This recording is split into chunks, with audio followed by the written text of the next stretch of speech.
അതിലൊരു തമ്പകം എന്ന് പറഞ്ഞ ചെടിയുണ്ട്. അത് 5 ആളൊക്കെ കൂട്ടി പിടിച്ചാലേ ഒന്ന് നിൽക്കുകയുള്ളൂ, അല്ലാണ്ട് നിൽക്കില്ല അത്. അതിൽ പണിക്കാരൊന്നും അതിൽ പണിയെടുക്കില്ല, അത്രയും നല്ല ഉറപ്പുള്ള മരമാണത്. സന്നിധാനം മുതൽ പമ്പ വരെ തിരിച്ചുള്ള യാത്രയിൽ നമ്മളെ വഴിയിൽ കണ്ട പ്ലാസ്റ്റിക് മാലിന്യങ്ങളും പ്ലാസ്റ്റിക് കവറുകളൊക്കെ ശേഖരിച്ച് പമ്പയിലൊരു വേസ്റ്റിനെ വിട്ടിട്ടൊരു പെട്ടി വെച്ചിട്ടുണ്ട്. അതിലിട്ട് ഒരു ആലപ്പുഴയിൽ നിന്ന് കുട്ടി കർഷക അവാർഡായിരുന്നു കിട്ടിയത്. അതെനിക്ക് 7ാമത്തെ വയസ്സിലാണ് കിട്ടിയത്. ഞാൻ പ്ലാസ്റ്റിക് കത്തിക്കാൻ പാടില്ല, അത് ഡയോക്സിൻ എന്ന വാതകം ഉണ്ടാവും. വാതകം നമുക്ക് ശ്വസിച്ചു കഴിഞ്ഞാൽ അറിയാം, ഓരോരോ ക്യാൻസർ പോലുള്ള മാരകമായ രോഗങ്ങളൊക്കെ പിടിപെടും.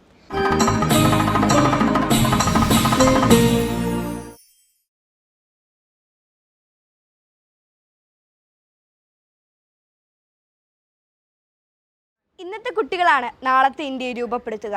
നമ്മൾ അവരെ വളർത്തുന്ന രീതിയാണ് രാജ്യത്തിൻ്റെ ഭാവിയെ നിർണ്ണയിക്കുക എന്ന് പറഞ്ഞത് പണ്ഡിറ്റ് ജവഹർലാൽ നെഹ്റുവാണ്. ഇന്ന് നമ്മുടെ കൂടെ ഉള്ളത് ഒരു കുട്ടി താരമാണ്, ഒരു യങ് ചേഞ്ച് മേക്കർ. ഇന്ന് നമ്മുടെ കൂടെ ഉള്ളത് ദേവിക KP ആണ്. 10 വയസ്സാണ് പ്രായം, 4ാം ക്ലാസ്സിലാണ് പഠിക്കുന്നത്. കുറേ മാറ്റങ്ങളൊക്കെ വരുത്താൻ ശ്രമിക്കുന്ന ഒരു കുട്ടിയാണ് നമ്മുടെ കൂടെ ഉള്ളത്. അപ്പോൾ നമുക്ക് കൂടുതൽ കാര്യങ്ങൾ അറിയാം. അപ്പോൾ മോള് തുടങ്ങിക്കോ. മോൾക്ക് എന്തൊക്കെയാണ് പറയാനുള്ളത്? ആദ്യം തന്നെ മോൾക്ക് ഈ ലോകത്തിന് മോൾക്ക് ഭാവിയെക്കുറിച്ച് ഇപ്പോൾ ഉള്ള ഈ ലോകത്തിൽ നിന്ന് എന്തൊക്കെ മാറ്റങ്ങളാണ് വരുത്താനുള്ളത്? എന്തൊക്കെ കാര്യങ്ങളാണ് ഈ ലോകത്ത് മാറേണ്ടത് ഒരു സസ്റ്റൈനബിൾ ഫ്യൂച്ചറിന് വേണ്ടി? അതിപ്പം ഞാൻ പറയുന്നത് എല്ലാവരോടും വൃക്ഷത്തൈകളൊക്കെ നട്ടുപിടിപ്പിക്കാനാണ്. അത് നമ്മൾക്ക് വൃക്ഷത്തൈകൾ നട്ടുപിടിപ്പിക്കാൻ പറ്റിയില്ലെങ്കിൽ നമ്മളെ പിറന്നാളിനെങ്കിലും ഒരു വൃക്ഷത്തെ നട്ടുപിടിപ്പിക്കുക. അതാണ് എനിക്ക് ഇപ്പോൾ എല്ലാവരോടും പറയാനുള്ളത്. കുട്ടികളുടെ അടുത്ത് മോൾക്ക് എന്താണ് പറയാനുള്ളത്? കുട്ടികളുടെ അടുത്ത് ഞാനിപ്പോൾ പറഞ്ഞു, പ്ലാസ്റ്റിക് മണ്ണിലേക്ക് വലിച്ചെറിയരുത്, അത് മണ്ണിലേക്കില്ല. പിന്നെ പ്ലാസ്റ്റിക് കത്തിക്കാൻ പാടില്ല, അത് ഡയോക്സിൻ എന്ന വാതകം ഉണ്ടാവും. വാതകം നമുക്ക് ശ്വസിച്ചു കഴിഞ്ഞാൽ അറിയാം, ഓരോരോ ക്യാൻസർ പോലുള്ള മാരകമായ രോഗങ്ങളൊക്കെ പിടിപെടും. പിന്നെ നമ്മളൊന്നും പ്ലാസ്റ്റിക് കത്തിക്കാൻ പാടില്ല. അതാണ് എനിക്ക് എല്ലാവരോടും പറയാനുള്ളത്. മോളുടെ ഹരിത ഭവനത്തെക്കുറിച്ച് മോൾക്ക് എന്താണ് പറയാനുള്ളത്? മോൾ അത് നിർമ്മിക്കാൻ വേണ്ടി എന്തൊക്കെ കാര്യങ്ങളാണ് ചെയ്തത്? അതിൻ്റെ പ്രത്യേകത എന്താണ്? അത് ഞങ്ങളെ വീട്ടിൻ്റെ അടുത്ത് റെസിഡൻസ് അസോസിയേഷൻ ഉണ്ടായിരുന്നു. അവിടുത്തെ വാർഷികാഘോഷ പരിപാടിയിൽ എത്തിച്ചേർന്നൊരു നിറവ് ബാബുമാമൻ ഉണ്ടായിരുന്നു. നിറവ് ബാബുമാമൻ്റെ ഒരു ക്ലാസ് ഞാൻ കേട്ടു. പിന്നീട് ഞാൻ അച്ഛനും കുട്ടിയെ നിറവ് ബാബുമാമൻ്റെ വീട്ടിൽ പോയി. അവിടെ എനിക്ക് നിറവ് ബാബുമാമന് കുറേ കാര്യങ്ങളൊക്കെ എനിക്ക് പറഞ്ഞു തന്നു, എല്ലാം എന്തൊക്കെയാണ് ചെയ്യേണ്ടതെന്ന്. അങ്ങനെ ഞാൻ എൻ്റെ വീട് ഹരിതഭവനമാക്കാനും തീരുമാനിച്ചു. പിന്നെ അജൈവ മാലിന്യങ്ങൾ വെച്ചാൽ പ്ലാസ്റ്റിക് കവറ്, പേപ്പർ തുണ്ടുകൾ, പ്ലാസ്റ്റിക് കുപ്പി, പൊട്ടിച്ചില്ല് ഒക്കെ വേറെ തിരിച്ച് ഹരിതകർമ്മസേനയ്ക്ക് നൽകണം. പിന്നെ ജൈവ മാലിന്യങ്ങൾ വെച്ചാൽ ഭക്ഷണാവശിഷ്ടങ്ങൾ. അത് ഞാൻ ആദ്യം 1ാമത്തെ റിംഗ് കമ്പോസ്റ്റിലിടും. 1ാമത്തെ നിറഞ്ഞു കഴിഞ്ഞാൽ 2ാമത്തേലേക്ക് ഇടും. 2ാമത്തേത് നിറയുമ്പോഴത്തേക്ക് 1ാമത്തെ നല്ല വളമായി മാറും. അതിപ്പോൾ വളമായിട്ടുണ്ട്. അത് ഞങ്ങൾക്ക് ചെടിക്കും വായിക്കൊക്കെ ഇട്ടുകൊടുക്കുക, നല്ല വളമാണ്. പിന്നെ അതുപോലെ കരിയില കമ്പോസ്റ്റ് കഴിഞ്ഞാൽ ഇവിടെ പറമ്പിൽ വെക്കുന്ന ഇലകളൊക്കെ അതൊക്കെ ഞാൻ ഒരു പെട്ടി ഉണ്ടാക്കിയിട്ടുണ്ട്, അതിലിടും. അത് 6 മാസം മഴയും 6 മാസം വെയിലുണ്ടാവുക. അത് കൊണ്ടു കഴിഞ്ഞാൽ അത് താനേ പൊടിയായി മാറും. അതും നല്ല വളമായിട്ട് ചെടിക്കും വായിക്കൊക്കെ ഇട്ട് കൊടുക്കുക. മോളുടെ ശബരിമല യാത്രയെക്കുറിച്ച് മോളെന്ന് പറയുമോ? പിന്നെ വിത്തുണ്ടയെക്കുറിച്ച് സംസാരിച്ചു. വിത്തുണ്ട എന്താണ്, അതിൽ എന്തൊക്കെയാണ് ചേർക്കുന്നത്, അതിൻ്റെ പ്രത്യേകത എന്താണ്, അത് എന്തുവാണ് ചെയ്യുന്നത്, അതിനെക്കുറിച്ചൊന്ന് പറയുമോ? ശബരിമല യാത്ര വെച്ചാൽ ഞാൻ വെറുതെ അങ്ങോട്ട് പോയി, ആൾക്കാരൊക്കെ പോകുമ്പോൾ വെറുതെ അങ്ങോട്ട് പോയി വരിക ചെയ്യുക. പക്ഷെ ഞാൻ ഓരോരോ പരിസ്ഥിതി പ്രവർത്തനങ്ങൾ ഞാനിപ്പോൾ പറഞ്ഞു, സന്നിധാനം മുതൽ പമ്പ വരെ തിരിച്ചുള്ള യാത്രയിൽ നമ്മളെ വഴിയിൽ കണ്ട പ്ലാസ്റ്റിക് മാലിന്യങ്ങളും പ്ലാസ്റ്റിക് കവറുകളൊക്കെ ശേഖരിച്ച് പമ്പയിലൊരു വേസ്റ്റിനെ വിട്ടിട്ടൊരു പെട്ടി വെച്ചിട്ടുണ്ട്. അതിലിട്ട് പിന്നെ 41 ദിവസം വ്രതമെടുത്തിട്ട് 41 ദിവസം വ്രതമെടുത്ത് 40 ക്ഷേത്രങ്ങളെ വരുന്ന ശബരിമലയിൽ പോകുന്ന വഴിക്ക് 41 ദിവസം വ്രതമെടുത്ത് 40 ക്ഷേത്രങ്ങളിൽ 40 ചന്ദനത്തൈ വൃക്ഷത്തൈകൾ നട്ടുപിടിപ്പിച്ചു. പിന്നെ എൻ്റെ ശബരിമല യാത്രയിൽ ഒരു വൃക്ഷ പഠനം നടത്തി. മറ്റ് വനംവകുപ്പ് നെയിം ബോർഡ് സ്ഥാപിച്ച 28ഓളം വൻമരങ്ങൾ നിരീക്ഷിച്ചു. അതിൻ്റെ ഇലകളും ചില്ലകളും തടികളൊക്കെ കണ്ട് മനസ്സിലാക്കി. അതിലൊരു തമ്പകം എന്ന് പറഞ്ഞ ചെടിയുണ്ട്. അത് 5 ആളൊക്കെ കൂട്ടി പിടിച്ചാലേ ഒന്ന് നിൽക്കുകയുള്ളൂ, അല്ലാണ്ട് നിൽക്കില്ല അത്. പണിക്കാരൊന്നും അതിൽ പണിയെടുക്കില്ല, അത്രയും നല്ല ഉറപ്പുള്ള മരമാണത്. വിത്തുണ്ടയെക്കുറിച്ച് മോളെന്ന് പറയുമോ? വിത്തുണ്ട എന്താണ് ചെയ്യുന്നത്, അതിൽ എന്തൊക്കെയാണ് ചേർക്കുന്നത്? വിത്തുണ്ട അതിൽ മണ്ണും ചാണകവും മഞ്ഞളും മറ്റു വളങ്ങളും കൂട്ടിക്കുഴച്ചൊരു ഉണ്ടയാണ് വിത്തുണ്ട.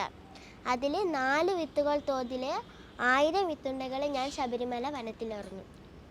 മോളുടെ ഈ ഒരു മികച്ച പ്രവർത്തനങ്ങൾ ചെയ്യുമ്പം സ്കൂൾ ഇതിനെ പ്രോത്സാഹിപ്പിക്കുന്നുണ്ടോ? സ്കൂൾ ഇതൊക്കെ അറിയുന്നുണ്ടോ? പിന്നെ കൂട്ടുകാർക്ക് മോൾ ചെയ്യുന്ന പ്രവർത്തനങ്ങളെ കുറിച്ചൊക്കെ അറിയാവോ? അവർ സപ്പോർട്ട് ചെയ്യുന്നുണ്ടോ? കൂട്ടുകാരൊക്കെ സപ്പോർട്ട് ചെയ്യുന്നുണ്ട്.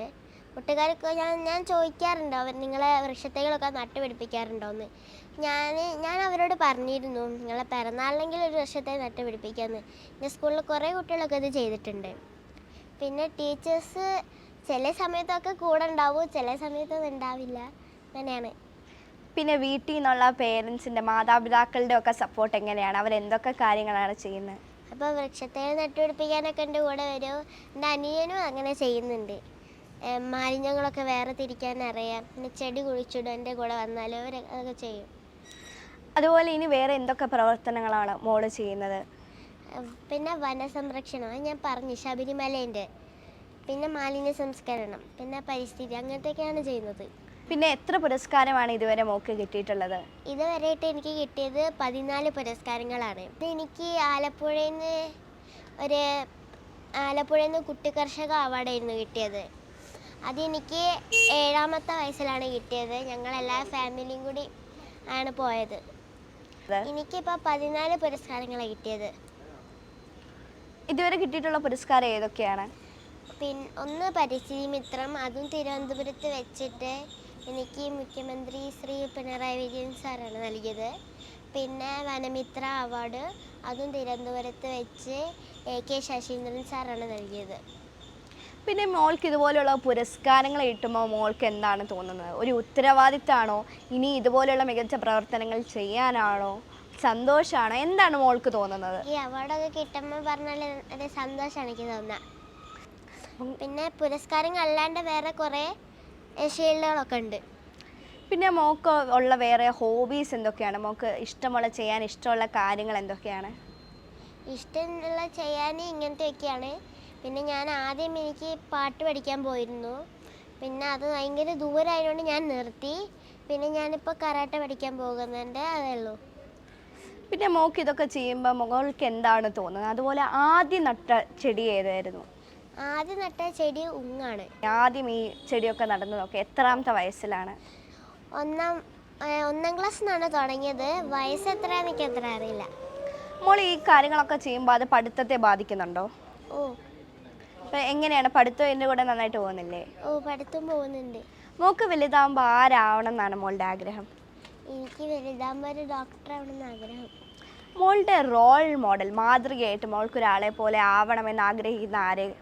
അപ്പോൾ നമുക്ക് ഓരോ ആൾക്കാർക്കും ഒരു ഇന്ന ആളെ പോലെ ആകണം, അല്ലെങ്കിൽ ഇന്ന ആൾക്കാരുടെ ഇതുപോലെയുള്ള ശീലങ്ങൾ എനിക്ക് കിട്ടണം, ഇതുപോലെ ആവണം എന്ന് ആഗ്രഹമില്ലേ? അപ്പോൾ മോളുടെ റോൾ മോഡൽ, മാതൃക ആരാണ്? അത് ഞാൻ ഇപ്പോൾ പറഞ്ഞ മാതിരി പ്രൊഫസർ ടി ശോഭീന്ദ്ര മാസ്റ്റർ, പിന്നെ നിറവ് ബാബു മാമൻ, പിന്നെ നമ്മുടെ മുൻ മേയർ കോഴിക്കോട് ബീന ടീച്ചറും. മോൾക്ക് ഇനി എന്തൊക്കെ പ്രവർത്തനം ചെയ്യാനാണ് മോളുടെ ആഗ്രഹം? ഇതിങ്ങനെ തുടർന്ന് പോകട്ടെ എന്നാണ് എൻ്റെ ആഗ്രഹം. മോൾക്കിനി വരും വർഷങ്ങളിൽ മോൾക്ക് ഇന്ന മാറ്റങ്ങൾ വരുത്തണം, ഈ ലോകത്തിൽ ഇന്ന കാര്യങ്ങൾ ചെയ്യണം എന്നൊക്കെ ഒരു ലക്ഷ്യം ഉണ്ടാവുമല്ലേ? അപ്പോൾ മോളുടെ ഗോൾസും വിഷൻസും ഒക്കെ എന്തൊക്കെയാണ്? അങ്ങനെ പറയുകയാണെങ്കിൽ ഞാൻ പറഞ്ഞ മാതിരി വൃക്ഷത്തൈകൾ നട്ടുപിടിപ്പിക്കണം. പിന്നെ നമ്മളെ പ്ലാസ്റ്റിക് ഒന്നും വലിച്ചെറിയാൻ പാടില്ല. നമുക്ക് പ്ലാസ്റ്റിക് ഒന്നും വലിച്ചെറിഞ്ഞില്ലെങ്കിൽ നമ്മൾ ഭൂമിയെ സംരക്ഷിക്കൂടെ, മാലിന്യമുക്തമാക്കിക്കൂടെ? മോളുടെ ഈ ഒരു പ്രായത്തിലുള്ള മോളൊരു കുട്ടിയാണ്, അതുകൊണ്ട് തന്നെ മോൾക്ക് കുറച്ചും കൂടി ഒരു മുതിർന്ന ഒരു കുട്ടിയുടെ അടുത്ത് വന്ന് ഇന്ന കാര്യം ചെയ്യണം, അല്ലെങ്കിൽ നമുക്ക് ഇന്ന മാറ്റങ്ങളൊക്കെ വരുത്തണം എന്ന് പറയുന്നതിനേക്കാളും ഒരു കുട്ടിക്ക് മറ്റൊരു കുട്ടീനെ കുറച്ചും കൂടി ഇൻഫ്ലുവൻസ് ചെയ്യാൻ പറ്റും. അവരെ മോൾ ചെയ്യുന്ന കാര്യങ്ങളൊക്കെ പറഞ്ഞു കൊടുക്കാനും ആ കാര്യങ്ങളൊക്കെ മോൾക്ക് കുറച്ചും കൂടി ഒരു മുതിർന്ന വ്യക്തി എന്നതിനേക്കാൾ ഒരു കുട്ടി ആയതുകൊണ്ട് തന്നെ ആ ഒരു പിയർ ഗ്രൂപ്പിനെ കുറച്ചും കൂടി ഇൻഫ്ലുവൻസ് ചെയ്യാനും മോട്ടിവേറ്റ് ചെയ്യാനും പറ്റും. അപ്പോൾ മോളെ ഇതുപോലെയുള്ള ബോധവൽക്കരണം നടത്തുകയോ കുട്ടികളുടെ അടുത്ത് പറഞ്ഞു കൊടുക്കുകയോ ക്ലാസ്സുകൾ എടുക്കുകയോ ചെയ്യാറുണ്ടോ? ഓ, ക്ലാസ്സുകൾ ഞാൻ എടുക്കാറുണ്ട്. മെഞ്ഞാന്ന് ഒരു ഗായത്രി സ്കൂളിൽ നിന്ന് 20 കുട്ടികൾ വന്നിരുന്നു, പിന്നെ 7 അധ്യാപകരും. അവർക്ക് ഞാൻ 8 മിനിറ്റ് ക്ലാസ് എടുത്ത് നൽകി. അതിൻ്റെ കൂട്ടത്തിൽ നിറവ് ബാബുമാമനും ക്ലാസ് എടുത്ത് നൽകിയിട്ടുണ്ട്. ഇതുപോലെയൊക്കെ ചെയ്യുമ്പോൾ മോൾക്ക് എന്താണ് തോന്നുന്നത്? ഇപ്പോൾ ഒരു കുട്ടികൾ ക്ലാസ് എടുക്കുമ്പം കുട്ടികൾ എന്താണ് പറയുന്നത്? കുട്ടികൾക്ക് ഇതിനെക്കുറിച്ചുള്ള ഈ ഒരു വിഷയത്തെക്കുറിച്ചൊക്കെയുള്ള കുട്ടികളുടെ അഭിപ്രായം എന്താണ്? അവർക്ക് ഇതുപോലെ ചെയ്യാനാണോ അല്ല അവർ മൊബൈലിൽ മോക്കൊരു കാര്യം എങ്ങനെയാണ് തോന്നുന്നത്? കുട്ടികൾ ഈ ഒരു ജനറേഷൻ ജെൻ ആൽഫ ജെൻസി ഒക്കെ മൊബൈലിൽ ഒതുങ്ങി പോകുന്നുണ്ടോ? അവർ ഇതുപോലെയുള്ള മികച്ച പ്രവർത്തനങ്ങൾ ചെയ്യുന്നുണ്ടോ? അവർ പുസ്തകങ്ങൾ വായിക്കുന്നുണ്ടോ? പരിസ്ഥിതിയെ സംരക്ഷിക്കാനൊക്കെ അവർ നോക്കുന്നുണ്ടോ? കുട്ടികൾ എങ്ങനെയാണ്? ഇപ്പോഴത്തെ കുട്ടികളെക്കുറിച്ച് മോൾക്ക് എന്താണ് തോന്നുന്നത്? ഇപ്പോഴത്തെ കുട്ടികൾ പറഞ്ഞാൽ എനിക്കിപ്പോൾ ലക്ഷ്യം 100 കുട്ടികളുടെ വീട് ഹരിതഭവനമാക്കുക എന്നാണ്. ഇപ്പം കുറച്ച് കുട്ടികളുടെ വീടുകളൊക്കെ ഹരിതഭവനമായിട്ടുണ്ട്. എനിക്ക് ഭയങ്കര സന്തോഷമുണ്ട്. ചിലരൊന്നും കേൾക്കാണ്ട് ചെയ്യുന്നവരുണ്ട്. കുട്ടികൾ ഇപ്പോഴത്തെ തലമുറ മൊബൈലിൽ ഒതുങ്ങി പോകുന്നുണ്ടോ അല്ല ഇതുപോലെയുള്ള മാറ്റങ്ങൾ വരുത്താൻ അവർ ശ്രമിക്കുന്നുണ്ടോ? അവർ ഈ പരിസ്ഥിതിയൊക്കെ സംരക്ഷിക്കുന്നുണ്ടോ? ഇപ്പം ചില ആൾക്കാർ പറയുന്നത് കേൾക്കാം, ഇന്നത്തെ യുവതലമുറ മൊബൈലിൽ ഒതുങ്ങി പോവുകയാണ്, അവർ മൊബൈലിന് അഡിക്റ്റഡ് ആവുകയാണ്, അവർ വേറെ ഒരു പ്രവർത്തനവും ചെയ്യുന്നില്ല. കൃഷി എന്ന് പറയുന്ന അവർക്കൊട്ടും പരിചിതമായൊരു മേഖലയല്ല. മോൾക്ക് എന്താണ് തോന്നുന്നത് അതിനെക്കുറിച്ച്? അവരിതൊക്കെ ചെയ്യുന്നുണ്ടോ? ചിലവരൊക്കെ ഞാൻ ചെയ്യുന്നത് കണ്ടിരിക്കണേ. ചില സമയത്തൊക്കെ ഞാൻ വീട്ടിൽ പോയാൽ ചില കുട്ടികളൊക്കെ ഫോണിനടുത്ത് അടിമയായി നിൽക്കായിരുന്നു. അപ്പോൾ ഇനിയും മോക്ക് ഇതുപോലെയുള്ള കുറേ നേട്ടങ്ങൾ കിട്ടട്ടെ, കുറേ മികച്ച പ്രവർത്തനങ്ങൾ ചെയ്യാൻ പറ്റട്ടെ. അപ്പോൾ എല്ലാവിധ ആശംസകളും നേരുന്നു.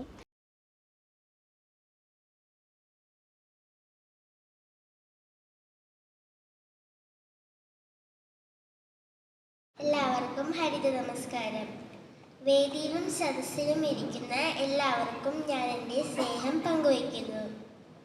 ലോകരാജ്യങ്ങളിൽ അറിയപ്പെടുന്ന കോഴിക്കോട് ജില്ലയിലെ വേങ്ങേരി എന്ന സ്ഥലത്താണ് ഞാൻ താമസിക്കുന്നത്. വേങ്ങേരിയെ ലോകരാജ്യങ്ങളിൽ അറിയപ്പെടുത്തിയത് എൻ്റെ ഗുരു കൂടിയായ നിറവ് ബാബുമാമനാണ്. നിറവ് പരിസ്ഥിതി ബാലവിഭാഗം കോർഡിനേറ്റർ കൂടിയാണ് ഞാൻ. സാംസ്കാരിക പരിസ്ഥിതി രംഗത്ത് പ്രവർത്തിക്കുന്ന പ്രമുഖരായ ഒരുപാട് വ്യക്തികൾ വേങ്ങേരിയിലാണ് താമസിക്കുന്നത്. ഞങ്ങളുടെ മേയർ സദാശിവൻ മാമൻ വേങ്ങേരിയിലാണ് താമസിക്കുന്നത്.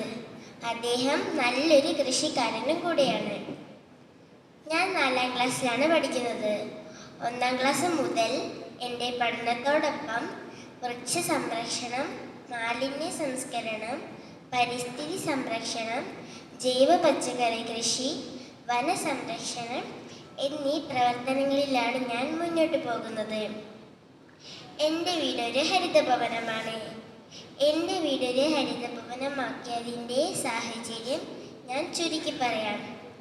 ഞങ്ങളുടെ റെസിഡൻസ് അസോസിയേഷനിലെ വാർഷിക ആഘോഷ പരിപാടിയിൽ എത്തിച്ചേർന്ന നിറവ് ബാബു മാമൻ്റെ ഒരു ഹരിതഭവനത്തിനെ കുറിച്ചുള്ളൊരു ക്ലാസ് ഞാൻ കേൾക്കാനിടയായി.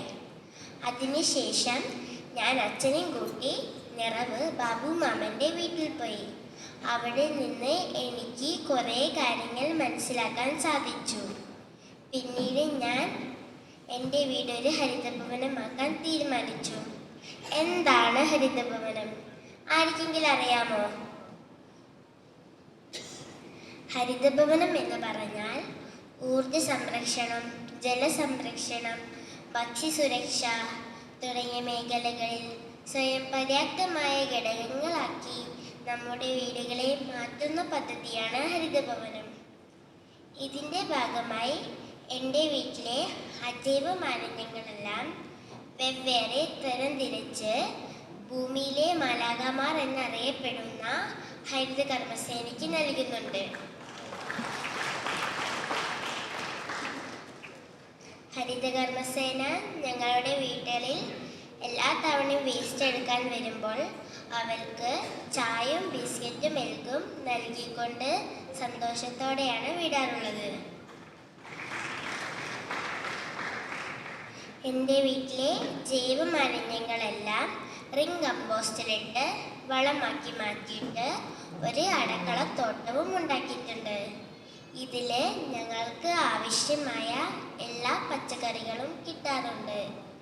ബാക്കി വരുന്ന പച്ചക്കറികളെല്ലാം നിറവിൻ്റെ ഔട്ട്ലെറ്റിൽ നൽകും. കരിയില കമ്പോസ്റ്റും ഉണ്ടാക്കുന്നുണ്ട്. പക്ഷിക്ക് ദാഹജലത്തിനായി മൺപാത്രത്തിൽ വെള്ളം വെച്ചിട്ടുണ്ട്. ഒരുപാട് കിളികളും പൂമ്പാറ്റകളും എല്ലാം വരാറുണ്ട്. സംസ്ഥാനത്തിൽ നിന്ന് അകത്തും പുറത്തുമായി ഞാൻ 718 വൃക്ഷത്തൈകൾ നട്ടുപിടിപ്പിച്ചിട്ടുണ്ട്.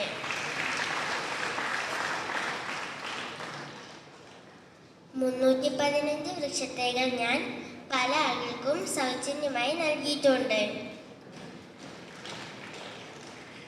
വൃക്ഷങ്ങൾ നട്ടുപിടിപ്പിച്ചാലുള്ള ഗുണങ്ങൾ പറഞ്ഞു കൊടുക്കാറുണ്ട്. പ്രകൃതിയിൽ നട്ടുപിടിപ്പിക്കാനായി എൻ്റെ വീട്ടിൽ 1500-ൽ പരം വൃക്ഷത്തൈകൾ വിത്തിട്ട് മുളപ്പിച്ചിട്ടുണ്ട്. 7 തവണ ഞാൻ ശബരിമലയിൽ പോയിട്ടുണ്ട്. ഈ 7 തവണയും ഞാൻ വിവിധ പരിസ്ഥിതി പ്രവർത്തനങ്ങൾ ചെയ്തിട്ടാണ് പോയത്. ഒന്നാമത്തെ എൻ്റെ ശബരിമല യാത്രയിൽ സന്നിധാനം മുതൽ പമ്പ വരെ തിരിച്ചുള്ള യാത്രയിൽ വഴിയിൽ കണ്ട എല്ലാ പ്ലാസ്റ്റിക് കവറുകളും പ്ലാസ്റ്റിക് കുപ്പിയും ശേഖരിച്ച് പമ്പയിൽ സ്ഥാപിച്ച വേസ്റ്റ് ബിന്നിൽ നിക്ഷേപിച്ചു. മറ്റൊരു ശബരിമല യാത്രയിൽ 41 ദിവസം വ്രതമെടുത്ത് 40 ക്ഷേത്രങ്ങളിൽ 40 ചന്ദന വൃക്ഷത്തൈകൾ നട്ടുപിടിപ്പിച്ചു. 41ാമത്തെ ചന്ദന വൃക്ഷത്തൈ ഞാൻ ശബരിമല മാളികപ്പുറം മേൽശാന്തിക്ക് നൽകുകയും അനുഗ്രഹം വാങ്ങിച്ചു ചെയ്തു. മറ്റൊരു ശബരിമല യാത്രയിൽ ഞാനൊരു വൃക്ഷപഠനം നടത്തി. വനം വകുപ്പ് നെയിം ബോർഡ് സ്ഥാപിച്ച 28ഓളം വൻമരങ്ങൾ ഞാൻ നിരീക്ഷിച്ചു. ഇവയുടെ ഇലകളും ചില്ലകളും തടികളും കണ്ടു മനസ്സിലാക്കി ഒരു വൃക്ഷപഠനം നടത്തി.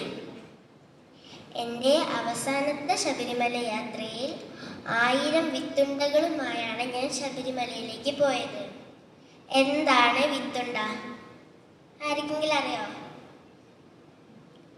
വിത്തുണ്ട എന്ന് പറഞ്ഞാൽ മണ്ണും ചാണകവും മഞ്ഞളും മറ്റു വളങ്ങളും കൂട്ടിക്കുഴച്ച ഒരു ഉണ്ട. ഈ ഉണ്ടയിൽ 4 വിത്തുകൾ തോതിൽ 1000 വിത്തുണ്ടകൾ ഞാൻ ശബരിമലയിൽ പോകുന്ന വഴിക്ക് വനത്തിലെറിഞ്ഞു. ഈ യാത്രയുടെ ഉദ്ഘാടന കർമ്മം നിർവഹിച്ചത് കോഴിക്കോട് മാത്തോട്ടം വനശ്രീയിലെ IFS കീർത്തി മാഡം ആയിരുന്നു. കീർത്തി മാഡം എൻ്റെ നല്ലൊരു സുഹൃത്തു കൂടിയാണ്. കോടിക്കണക്കിന് ആളുകൾ ദർശനം നടത്തുന്ന സ്ഥലമാണ് ശബരിമല. പൂർവികർ നട്ട ആ തണലിൽ കൂടിയാണ് നമ്മൾ ശബരിമലയിലേക്ക് പോകുന്നത്. ഇതിന് നാശം സംഭവിച്ചുകൊണ്ടിരിക്കുന്നുണ്ട്. ഇവിടെയും പകല ജീവജാലങ്ങളുടെയും നിലനിൽപ്പ് ആവശ്യമാണ്. പുതിയ ഒരു വനം സൃഷ്ടിക്കുക എന്നതാണ് എൻ്റെ ലക്ഷ്യം. കോടിക്കണക്കിന് ആളുകളാണ് ഇവിടെ കാർബൺ ഡയോക്സൈഡ് പുറന്തള്ളുന്നത്. ചൂട് കുറയ്ക്കണം, പരിസ്ഥിതിയെ സംരക്ഷിക്കണം. ഇത്തരം കാർബൺ ഡയോക്സൈഡ് മരത്തിനെ വലിച്ചെടുക്കാൻ സാധിക്കുള്ളൂ. ഇങ്ങനെയൊക്കെയാണ് ഞാൻ വനം സംരക്ഷിക്കുന്നത്.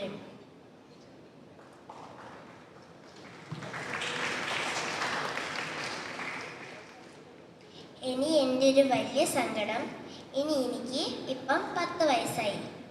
എനിക്ക് ശബരിമലയിലേക്ക് പരിസ്ഥിതി പ്രവർത്തനങ്ങൾ ചെയ്തിട്ട് പോകണമെങ്കിൽ 50 വയസ്സ് കഴിയണം. പലരും പ്രസംഗിക്കാറുണ്ട് പരിസ്ഥിതിയെക്കുറിച്ചും മാലിന്യത്തെക്കുറിച്ചും. എന്നാൽ അവരുടെ വീടുകളിൽ അത് നടപ്പിലാക്കിയിട്ടുണ്ടാവില്ല. എൻ്റെ വീടൊരു മാതൃകയാണ്. എൻ്റെ വീട്ടിലെ പഠനത്തിൻ്റെ ഭാഗമായി സ്കൂളിൽ നിന്ന് ഒരുപാട് കുട്ടികൾ വരാറുണ്ട്.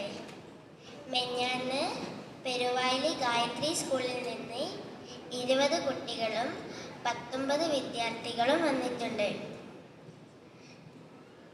അവർക്ക് ഞാൻ 8 മിനിറ്റ് ക്ലാസ് എടുത്ത് നൽകി. എൻ്റെ കൂടെ വീട്ടിലെ ബാബേട്ടനും ഉണ്ടായിരുന്നു.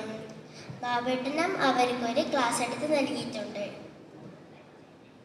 ഇനി എൻ്റെ ലക്ഷ്യം എന്നെപ്പോലെയുള്ള 100 കുട്ടികളുടെ വീടുകൾ ഹരിതഭവനമാക്കുക എന്നതാണ്. ഇതിനെനിക്ക് നിറവ് എല്ലാ സപ്പോർട്ടും ചെയ്യാമെന്ന് പറഞ്ഞിട്ടുണ്ട്. സംസ്ഥാനത്ത് നിന്ന് എനിക്ക് 14 പുരസ്കാരങ്ങൾ ലഭിച്ചിട്ടുണ്ട്. സംസ്ഥാന സർക്കാരിൻ്റെ വനമിത്ര അവാർഡ് എനിക്കാണ് ലഭിച്ചത്. തിരുവനന്തപുരത്ത് വെച്ച് മന്ത്രി ബഹുമാനപ്പെട്ട AK ശശീന്ദ്രൻ സാറായിരുന്നു നൽകിയത്. കൂടാതെ ബഹുമാനപ്പെട്ട മുഖ്യമന്ത്രി ശ്രീ പിണറായി വിജയൻ സാർ എനിക്ക് തിരുവനന്തപുരത്ത് വെച്ച് പരിസ്ഥിതി മിത്രം പുരസ്കാരവും നൽകി.